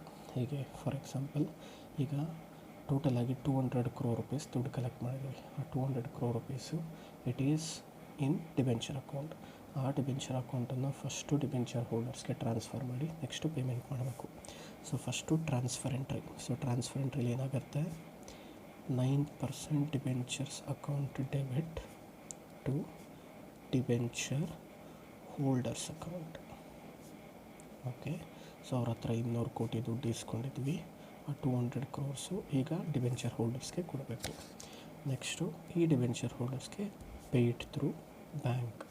Don't write it cash ಬರಿಬಾರ್ದು. ಯಾವಕ್ಕೆ ಅಂದರೆ ಕಂಪ್ನಿಗಳಲ್ಲಿ ಯಾವತ್ತೂ ಕ್ಯಾಶಲ್ಲಿ ದುಡ್ಡು ಕೊಡಲ್ಲ. Always it will be done through bank transactions. So always make it on habit to write bank in case of companies. Okay, ಇದು ಯಾವತ್ತೂ ಅಷ್ಟೇ. ಸೊ ಡೈರೆಕ್ಟಾಗಿ ನಾವು 9% ಡಿಬೆಂಚರ್ಸ್ ಅಕೌಂಟೇ ಬಿಟ್ಟು ಬ್ಯಾಂಕ್ ಅಕೌಂಟ್ ಅಂತ ಬರಿಬೋದಲ್ಲ, ರಾಂಗ್. ಫಸ್ಟು ಯಾರಿಗೆ ಕೊಡಬೇಕು ಅಂತ ತೋರಿಸ್ಬೇಕು, ನೆಕ್ಸ್ಟು ಯಾವಾಗ ಪೇಮೆಂಟ್ ಮಾಡಿದ್ವಿ ಅಂತ ತೋರಿಸ್ಬೇಕು, ಹೇಗೆ ಪೇಮೆಂಟ್ ಮಾಡಿದ್ವಿ ಅಂತ ತೋರಿಸ್ಬೇಕು. Always redemption should be carrying this two entries. Okay right. So ಇದು ಇಶ್ಯೂ ಮತ್ತು ಡಿಬೆಂಚರ್ಸ್ಗೆ ಸಂಬಂಧಪಟ್ಟಿರೋ ಪ್ರಾಬ್ಲಮ್ ಆಯಿತಾ. ಈಗ ಇನ್ ಡೀಟೇಲ್ ತೊಗೊಳ್ಳೋಣ. ಒಂದೊಂದೇ ಸಪ್ರೇಟ್ ಎಕ್ಸಾಂಪಲ್ಸ್ ನಾನೀಗ ತೊಗೊಳ್ತೀನಿ. ಸೆಕೆಂಡ್ ಎಕ್ಸಾಂಪಲಲ್ಲಿ what variety shall we take? A limited issued 1,000 debentures of rupees 100 each being collected as under. ಹೀಗೆ ಫಸ್ಟ್ ಸ್ಟೇಜಲ್ಲಿ 60 rupees, ಸೆಕೆಂಡ್ ಸ್ಟೇಜಲ್ಲಿ 40 rupees. Okay, and after 5 years redeemed at par. ಪಾರಲ್ಲಿ redeem ಮಾಡ್ತಾರೆ. Okay, so ಪಾರಲ್ಲಿ redeem ಮಾಡ್ತಾರೆ ಅಂತ ಹೇಳಿದ್ರೆ how it will be redeemed. So first of all ಇಲ್ಲಿ ಇಶ್ಯೂನೂ ಇದೆ, ರಿಡಮ್ಷನೂ ಇದೆ. So first let us complete with respect to issue, later on ರಿಡಮ್ಷನ್ಗೆ ಹೋಗೋಣ. ಸೊ ಇಶ್ಯೂಲ್ಲಿ ಏನಪ್ಪ ಇದೆ, ಫಸ್ಟು ಅಪ್ಲಿಕೇಶನ್ ಎಂಟ್ರಿಲಿ ಏನಾಗುತ್ತೆ, ಮೊದಲನೇದು bank account debit to debenture application account. Next debenture application account debit to percentage ಕೊಟ್ಟಿಲ್ಲ ಅಲ್ವಾ, 10% ಡಿಬೆಂಚರ್ಸ್ ಅಂತ ತಗೊಳ್ಳಿ, 10% ಡಿಬೆಂಚರ್ಸ್ ಅಕೌಂಟ್. ಸೊ 1,000 ಡಿಬೆಂಚರ್ಸ್ 60 ರೂಪಾಯಿ ಕಲೆಕ್ಟ್ ಮಾಡ್ತೀವಿ. 1,000 ಇಂಟು 60 ಎಷ್ಟು, 60,000 rupees ಕಲೆಕ್ಟ್ ಆಯಿತು. 60,000. ಓಕೆ, ಸೊ ನೆಕ್ಸ್ಟು ಇದಾಗಿದೆ. ನೆಕ್ಸ್ಟ್ ಈಸ್ ಸೆಕೆಂಡು, ಇದು application stage. Next is allotment stage. Allotment ಸ್ಟೇಜಿಗೆ ಬಂದಾಗ ಫಸ್ಟು ಕಾಲ್ ಮಾಡ್ತೀವಿ, debenture allotment account debit to 10% debenture account and bank account debit to debenture allotment account. ಎಷ್ಟು, 1,000 into 40, 40,000, 40,000, 40,000, 40,000. Okay, so ಇದು 1,000 into 60, ಇದು 1,000 into 40. So ಅಲ್ಲಿಗೆ ಒಂದು part of work complete ಆಯಿತು. ಏನದು, it is with respect to issue. So ಈಗ redemption ಮಾಡಬೇಕು. Redemption ಏನಿದೆ ಅಟ್ ಪಾರಲ್ಲಿದೆ ರಿಡಮ್ಷನ್, ಕರೆಕ್ಟಾ? ಸೊ ಈಗ ಪಾರಲ್ಲಿ ರಿಡಮ್ಷನ್ ಮಾಡಬೇಕು ಅಂತ ಹೇಳಿದ್ರೆ ಫಸ್ಟ್ ಏನು ಮಾಡಬೇಕು, ಟ್ರಾನ್ಸ್ಫರ್ ಎಂಟ್ರಿ. ಎಷ್ಟು ದುಡ್ಡು ಕೊಡಬೇಕಾಗಿದೆ ಅಷ್ಟನ್ನು ಟ್ರಾನ್ಸ್ಫರ್ ಮಾಡ್ಕೊಳ್ಳೋಣ. ರಿಡಮ್ಷನ್ ಯಾರಿಗೆ ಕೊಡಬೇಕು ದುಡ್ಡು, ಡಿಬೆಂಚರ್ ಹೋಲ್ಡರ್ಸ್ಗೆ. ಸೊ ದುಡ್ಡಲ್ಲಿರುತ್ತೆ, ಡಿವೆಂಚರ್ ಅಕೌಂಟಲ್ಲಿರುತ್ತೆ. 10% ಡಿವೆಂಚರ್ ಅಕೌಂಟ್ ಡೆಬಿಟ್ 1,00,000 ರುಪೀಸ್ ಇದೆ. ಯಾಕೆಂದರೆ ಅಪ್ಲಿಕೇಶನಲ್ಲಿ 40,000 ಕಲೆಕ್ಟ್ ಮಾಡಿದ್ವಿ, ಆಮೇಲೆ 60,000, ಟೋಟಲ್ 1,00,000. ಟು ಯಾರಿಗೆ ದುಡ್ಡು ಕೊಡಬೇಕು? Debenture holders account. Debenture holders account 1,00,000. Next ಅದಾದಮೇಲೆ ಟ್ರಾನ್ಸ್ಫರ್ ಎಂಟ್ರಿ ಆದಮೇಲೆ ಪೇಮೆಂಟು, ಅವ್ರಿಗೆ ಕೊಡಬೇಕಾಗಿರೋ ದುಡ್ಡು ಪೇಮೆಂಟ್ ಮಾಡಿ. Debenture holders account debit 1,00,000 to bank account 1,00,000. Perfect. Yes, ಇದು ಇರುವಂಥ ಮೊದಲನೇ ಪಾರ್ಟ್. ಸೊ ಇಲ್ಲಿವರೆಗೂ ನಾನು ನಿಮಗೆ ಒಂದು ವೆರೈಟಿ ಫಾರ್ಮ್ಯಾಟ್ ಮುಗಿಸಿದ್ದೀನಿ. ಇಲ್ಲಿವರೆಗೂ ನಾನು ಮುಗಿಸಿರೋ ವೆರೈಟಿ ಯಾವುದು ಅಂತ ಹೇಳಿದ್ರೆ, when issued at par and redemption at par. ಇಲ್ಲಿವರೆಗೂ ನಾನು ಮಾಡಿಸಿರೋ 2 ಪ್ರಾಬ್ಲಮ್, ಐ ಥಿಂಕ್ 3 ಇರಬೇಕೇನೋ. Okay, so 3 problem. ಮೊದಲನೇದು 2 ಥರ ಮಾಡಿ ತೋರಿಸ್ದೆ, ಅದೇ ಥರ ಇನ್ನೊಂದು ಪ್ರಾಬ್ಲಮ್ ಮಾಡಿದೆ. ಪಾರಲ್ಲಿ ಇಶ್ಯೂ ಮಾಡ್ತೀವಿ, ಪಾರಲ್ಲೇ ರಿಡೀಮ್ ಮಾಡ್ತೀವಿ. ಇದು ಕಾನ್ಸೆಪ್ಟ್ ನಂಬರ್ 1. ಓಕೆ, ಈಗ ಸೆಕೆಂಡ್ ಕಾನ್ಸೆಪ್ಟ್ ಪ್ರಾಬ್ಲಮ್ ತೊಗೊತೀನಿ. ಸೆಕೆಂಡ್ ಕಾನ್ಸೆಪ್ಟ್ ಪ್ರಾಬ್ಲಮ್ ಏನು? Issued at par and redemption at premium.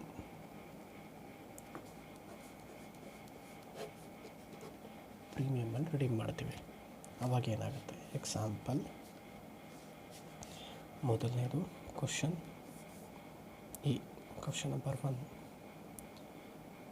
XYZ Limited issued 500 debentures of rupees 100 each at par, being collected in application stage. ಅಂದರೆ entire amount application ಸ್ಟೇಜಲ್ಲಿ collect ಆಗೋಗುತ್ತೆ.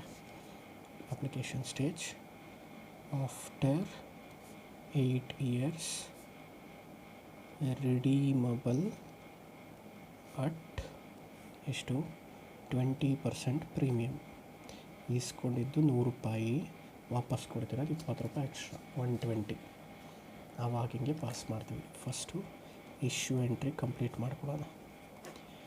Issue entry ಬಂದಾಗ it is application stage ಅಲ್ವಾ, ಒಂದೇ stage. So ಅಲ್ಲಿಗೆ ಏನಾಗುತ್ತೆ? First ದುಡ್ಡು collect ಮಾಡ್ತೀವಿ ಅಪ್ಲಿಕೇಶನ್ ಸ್ಟೇಜಲ್ಲಿ. ಬ್ಯಾಂಕ್ ಅಕೌಂಟ್ ಡೆಬಿಟ್ 11% ಡಿಬೆಂಚರ್ಸ್ ಅಂತ ತೊಗೊಳ್ಳೋಣ. To debenture application account and debenture application account debit to 11% debentures account. Okay, so it will be 500 debentures into 100 rupees, so totally 50,000 rupees ಆಗುತ್ತೆ, 50,000. So entire amount ಒಂದೇ ಸ್ಟೇಜಲ್ಲಿ collect ಮಾಡ್ತಿರೋದ್ರಿಂದ there is no problem. Okay, next redemption entry. Redemption ಎಂಟ್ರಿಗೆ ಬಂದಾಗ it is very simple. First ಯಾರಿಗೆ ದುಡ್ಡು ಕೊಡಬೇಕು ನಾವು? ಡಿಬೆಂಚರ್ ಹೋಲ್ಡರ್ಸ್ಗೆ. ಸೊ ಎಲ್ಲಿದೆ ದುಡ್ಡು? ಡಿಬೆಂಚರ್ ಅಕೌಂಟಲ್ಲಿದೆ. So 11% debenture account debit 50,000. ಇಲ್ಲಿ ಡೈರೆಕ್ಟಾಗಿ ಟು ಡಿಬೆಂಚರ್ ಹೋಲ್ಡರ್ಸ್ ಅಕೌಂಟು, ಆಮೇಲೆ ಡಿಬೆಂಚರ್ ಹೋಲ್ಡರ್ಸ್ ಅಕೌಂಟ್ ಬಿಟ್ಟು ಬ್ಯಾಂಕ್ ಅಕೌಂಟ್ ಅಂತ ಬರೆಯೋಕ್ಕಾಗಲ್ಲ. ಯಾಕೆಂದರೆ ಇಲ್ಲಿ ನಾವು ಅವ್ರ ಹತ್ರ 500 ಡಿಬೆಂಚರ್ಸ್ಗೆ 100 ರೂಪೀಸ್ ಕಲೆಕ್ಟ್ ಮಾಡಿದ್ವಿ. ಇದ್ರ ಜೊತೆಗೆ ಎಕ್ಸ್ಟ್ರಾ ನಾವು 20 ರೂಪಾಯಿ ದುಡ್ಡು ಕೊಡಬೇಕು ಅಂತ ಹೇಳಿದ್ದಾರೆ. ಸೊ ಎಕ್ಸ್ಟ್ರಾ ಕೊಡ್ತಿರೋದು ನನಗೆ ಇದು ಲಾಸ್. ಸೊ ಲಾಸ್ ಬೇರೆ ನಾನು ಡೆಬಿಟ್ ಮಾಡ್ಕೋಬೇಕು.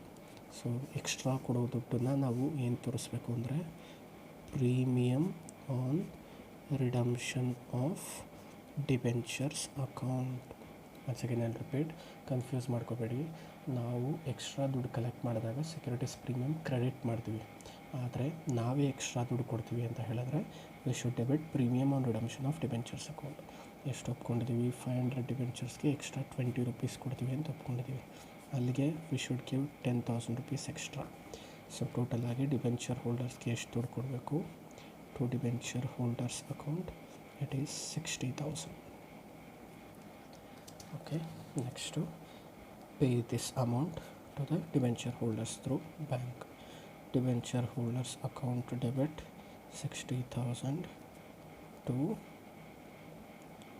bank account 60,000. ಓಕೆ, ಇದು. ಸೊ ಸೆಕೆಂಡ್ ಫಾರ್ಮ್ಯಾಟಲ್ಲಿ ನಾವು ಮಾಡಿರೋ ಫಾರ್ಮ್ಯಾಟ್ ಏನು ಅಂತ ಹೇಳಿದ್ರೆ, ದುಡ್ಡು ಇಸ್ಕೋಬೇಕಾದ್ರೆ ಕಮ್ಮಿ ಇಸ್ಕೊತೀವಿ, ವಾಪಸ್ ಅಂದರೆ ಸೇಮ್ ಅಮೌಂಟ್ ಪಾರಲ್ಲಿ ಇಸ್ಕೊತೀವಿ, ವಾಪಸ್ ಕೊಡಬೇಕಾದ್ರೆ ಎಕ್ಸ್ಟ್ರಾ ದುಡ್ಡು ಕೊಡ್ತೀವಿ. ಸೊ ಇದು one of the very important criteria. Okay, right. So ಇದೇ ಥರದ್ದು ಇನ್ನೊಂದು ಪ್ರಾಬ್ಲಮ್ ಸಾಲ್ವ್ ಮಾಡೋಣ.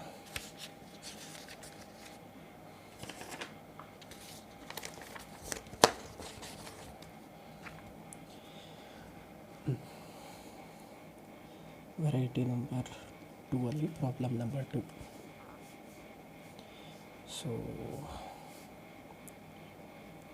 Ratan limited issued 2,500 debentures of rupees 10 each at par being collected as under. ಹಿಂಗೆ ಕಲೆಕ್ಟ್ ಮಾಡ್ತಾರಂತೆ. ಅಪ್ಲಿಕೇಶನ್ ಸ್ಟೇಜಲ್ಲಿ 8 ರೂಪೀಸ್, ಅಲಾಟ್ಮೆಂಟ್ ಸ್ಟೇಜಲ್ಲಿ 2 rupees. Okay, after redemption after 3 years redemption at 10% premium. ಹಳೆ ಪ್ರಾಬ್ಲಮಲ್ಲಿ 20% ಪ್ರೀಮಿಯಮ್ ಕೊಟ್ಟಿದ್ದೀವಿ, ಇಲ್ಲಿ 10% ಪ್ರೀಮಿಯಮ್ ಕೊಟ್ಟಿದ್ದೀವಿ.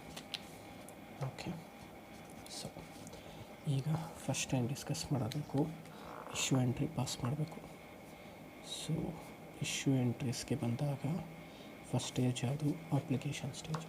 ಸೊ ಅಪ್ಲಿಕೇಶನ್ ಸ್ಟೇಜಲ್ಲಿ beginning it is bank account debit to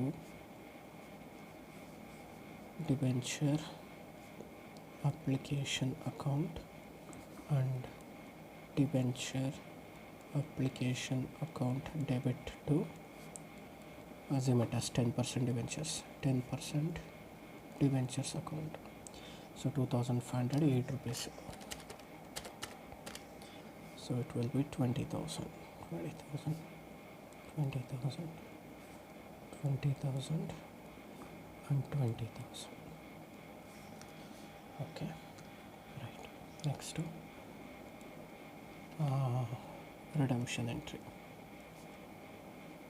So when it comes to redemption entries ಬಂದಾಗ ಫಸ್ಟ್ ಏನು ಮಾಡಬೇಕು, transfer.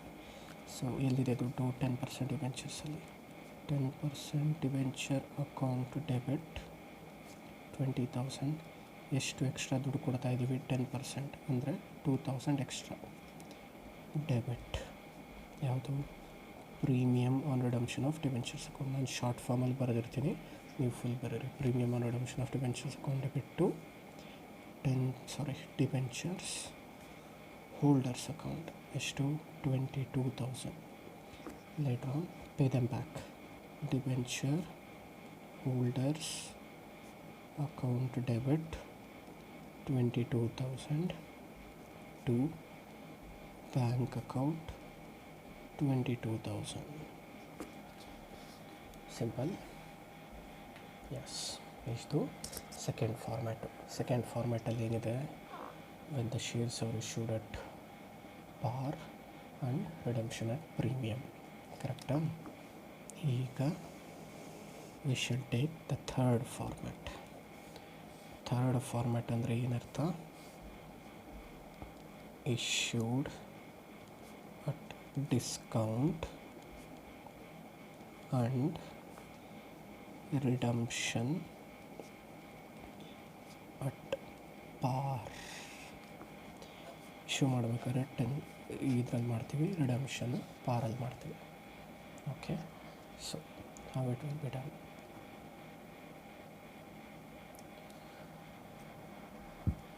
let us see. So first one, a company issued 400 debentures of face value 100 each at 10% discount, fully payable in application stage, later redemption at par. Okay, so 100 ರೂಪಾಯಿ ಡಿಬೆಂಚರ್ಸ್ನ 10% ಡಿಸ್ಕೌಂಟ್ಗೆ call ಮಾಡ್ತಾರೆ. ಅದರಲ್ಲಿ later on ಪಾರಲ್ಲಿ issue ಮಾಡ್ತಾರೆ, I mean redemption ಆಗುತ್ತೆ. So first let us take issue entries. So issue ಎಂಟ್ರೀಸಿಗೆ ಬಂದಾಗ ಫಸ್ಟು ಒಂದೇ ಸ್ಟೇಜ್ ಇರೋದು. ಇಲ್ಲಿ ಡಿಸ್ಕೌಂಟ್ ಏನೂ ಹೇಳಿಲ್ಲ ಅಂದರೆ ನೀವು ಪಾಸ್ ಮಾಡಬೇಕಾಗಿರೋದು ಒಂದೇ ಸ್ಟೇಜ್ ಆಗಿರೋಲ್ಲ, ಒಂದೇ ಸ್ಟೇಜಲ್ಲೇ ಇದು ಮಾಡ್ತೀರಾ. ಸೊ ಎಂಟ್ರಿ ಏನು, bank account debit to debenture application account. ಎಷ್ಟು, 400 ಇಂಟು 90, ಯಾಕೆಂದರೆ 10% ಇದೆ, 90 ರೂಪೀಸ್ ಮಾತ್ರ ಕಲೆಕ್ಟ್ ಮಾಡ್ತೀರಾ, 36,000 ಮಾತ್ರ ಕಲೆಕ್ಟ್ ಆಗುತ್ತೆ. ಆದರೆ ಸೆಕೆಂಡ್ ಎಂಟ್ರಿ ಬರೀಬೇಕಾದ್ರೆ ವೆರಿ ಕೇರ್ಫುಲ್ ಆಗಿರಬೇಕು. ಯಾಕೆ ಅಂತ ಹೇಳಿದ್ರೆ ಇಲ್ಲಿ ಏನಾಗುತ್ತೆ, ಡಿಸ್ಕೌಂಟ್ ಇದೆ, ಡಿಬೆಂಚರ್ ಅಪ್ಲಿಕೇಶನ್ ಅಕೌಂಟ್ ಡೆಬಿಟ್ 36,000 ಕೊಟ್ಟಿದ್ದೀರಾ, ಮತ್ತು ಅವ್ರಿಗೆ 10% ಡಿಸ್ಕೌಂಟ್ ಇದೆ. ಅದಕ್ಕೆ discount on debentures account debit 10% discount, 400 into 10 4,000 ಬರುತ್ತೆ. To 8% debentures account, I have assumed it is 8% debentures 40,000. ಇದೊಂದು ವೆರಿ ಇಂಪಾರ್ಟೆಂಟ್, ಮರಿತೀರಾ. ಯಾಕೆಂದರೆ ಇದಕ್ಕಿಂತ ಮುಂಚೆ ಪಾಸ್ ಮಾಡಿದಾಗೆಲ್ಲ ಇಲ್ಲಿ ಏನು ಅಮೌಂಟ್ ಬರುತ್ತೆ ಅದನ್ನೇ ಡಿಬೆಂಚರ್ ಅಕೌಂಟಿಗೆ ಟ್ರಾನ್ಸ್ಫರ್ ಮಾಡಿ ಶಟ್ ಡೌನ್ ಮಾಡ್ತಿದ್ವಿ. So in the same way ಇಲ್ಲೂ ಅದೇ ತಪ್ಪು ನಡೆಯೋ ಚಾನ್ಸ್ ಇರುತ್ತೆ. But it is wrong. ಏನು ಮಾಡಬೇಕು, ನೀವು ಏನು ಡಿಸ್ಕೌಂಟ್ ಕೊಟ್ಟಿರ್ತೀರ ಆ ಅಕೌಂಟನ್ನು ಡೆಬಿಟ್ ಮಾಡಬೇಕು, right. Next, in case of redemption ಎಂಟ್ರೀಸಿಗೆ ಬಂದಾಗ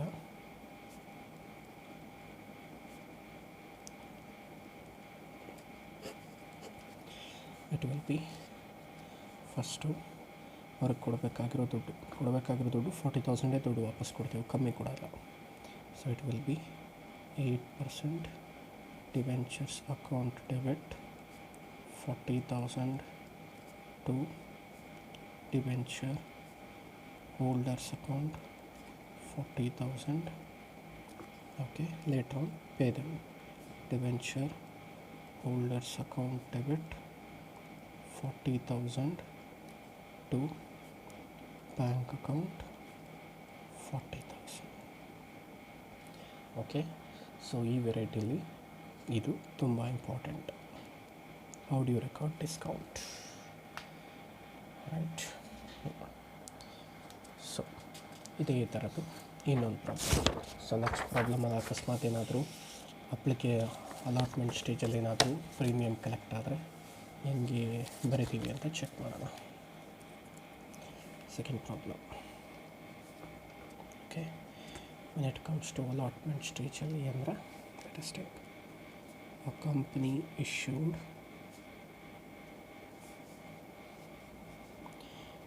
3,000 debentures of rupees 50 each at 10% discount, being collected as under. Okay, so ಹೀಗೆ 10% ಅಂದರೆ 45 ರೂಪಾಯಿ ಕಲೆಕ್ಟ್ ಮಾಡಬೇಕು, 30 ರೂಪೀಸ್ 15 ರೂಪೀಸ್ ಅಂತ ತೊಗೊಳ್ಳೋಣ.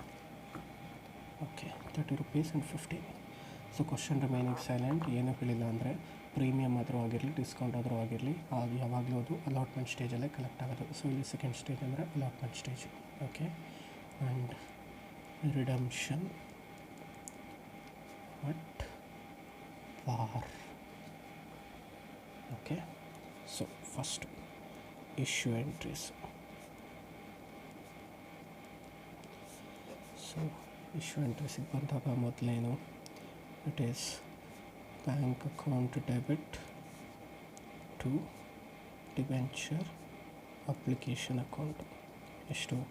3000 ಇಂಟು 30, 90,000, 90,000 ರೂಪಾಯಿ. ಇದನ್ನೇನು ಮಾಡ್ತೀವಿ ಈಗ?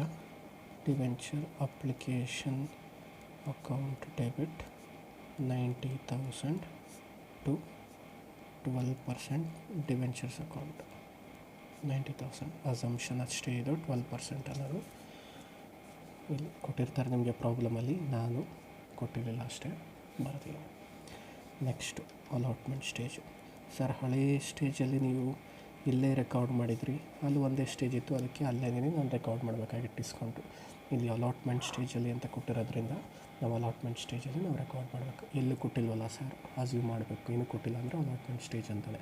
ಅಕಸ್ಮಾತ್ ಅವ್ರು ಕೊಟ್ಟಿದ್ರೆ ಯಾವ ಸ್ಟೇಜಲ್ಲಿ ಕೊಟ್ಟಿದ್ದಾರೆ ಆ ಸ್ಟೇಜಲ್ಲಿ. ಸೊ ಅಲಾಟ್ಮೆಂಟ್ ಸ್ಟೇಜ್ ಆಗಲಿ, ಫಸ್ಟ್ ಕಾಲ್ ಆದರೆ, ಸೆಕೆಂಡ್ ಕಾಲ್ ಆಗಲಿ, ಥರ್ಡ್ ಕಾಲ್, ಫೈನಲ್ ಕಾಲಲ್ಲಿ ಆದ್ರೂ ಇದೇ ಥರನೇ ಬರುತ್ತೆ. ಸೊ ಫಸ್ಟ್ ಏನು ಕಾಲ್ ಮಾಡ್ತೀವಿ ನಾವು, it is debenture allotment account debit. ಎಷ್ಟು ಕಾಲ್ ಮಾಡೋದು? 15 ರೂಪೀಸ್ ಕೊಡೋದಕ್ಕೆ ಕಾಲ್ ಮಾಡ್ತೀವಿ. ದಟ್ ಈಸ್ 3000 ಇಂಟು 15, ಎಷ್ಟು? 45,000. ಓಕೆ, ಇಲ್ಲಿ ಡಿಸ್ಕೌಂಟ್ ರೆಕಾರ್ಡ್ ಮಾಡ್ಕೋಬೇಕು. Discount on debentures account debit ಎಷ್ಟು? 5 ರೂಪಾಯಿ. It is 3000 into 5, 15,000 to 12% debentures account, 60,000. Okay, so next receive the amount. Bank account debit 45,000 to debenture allotment account 45,000. Perfect. So ಇಲ್ಲಿ ಅಂದರೆ ನೀವು allotment stage, ಇನ್ನು application ಸ್ಟೇಜಲ್ಲಿ collect ಮಾಡಿದಾಗ discount ಮೊದಲನೇ ಎಂಟ್ರಿಗೆ ಬರುತ್ತೆ. Allotment, final call, second call ಯಾವುದೇ ಆದ್ರೂ, ಫಸ್ಟ್ ಕಾಲ್ ಯಾವುದೇ ಆದರೂ ಡಿಸ್ಕೌಂಟು ಇಲ್ಲಿ ಬರುತ್ತೆ. Right. Next, in case of redemption entry,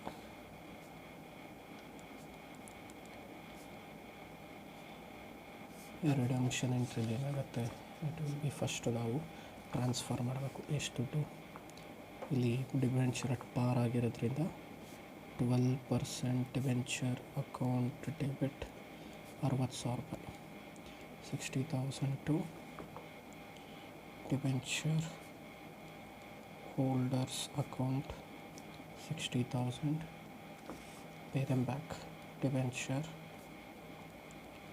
holders account debit 60,000 to bank account 60,000. Okay, ಇಷ್ಟು ನಿಮಗೆ ಎಷ್ಟನೇ ವೆರೈಟಿ ನಾವು ತೊಗೊಂಡಿದ್ದು? Third variety. ಸೊ ಇನ್ನು ಮಿಕ್ಕಿರೋ ವೆರೈಟೀಸು ನಾನು ನೆಕ್ಸ್ಟ್ ವಿಡಿಯೋದಲ್ಲಿ ಡಿಸ್ಕಸ್ ಮಾಡ್ತೀನಿ. ಓಕೆ.